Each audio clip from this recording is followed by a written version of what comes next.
Evimiz yıkıldı İsmet. İsmet. Ne var ne olur? Çocuğumun hemen hadi açın dibinden tapmışam İsmet. Selam. Okey canım. Ne mene? Tuvalet. Ne mene nerede bunlar yazıktı? Ben başta yapırım ha. Akicu delik ki başı çınarım. Mixende dünya mirası baharım.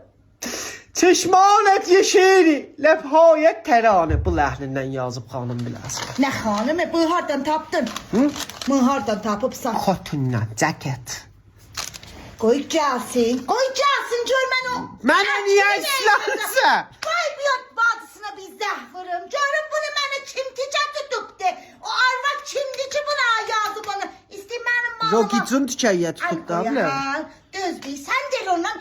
Pembesin. Baba mən nə edeyim axı? Mən qoşmuşam ona. Çizil ay altızdan çıxır. Tut cəhənnəm ol. Vallahi. Səhərə əsabımı xuru. Qoy bir o badısına zəhvırım bir. Mən nə edeyim İsmet?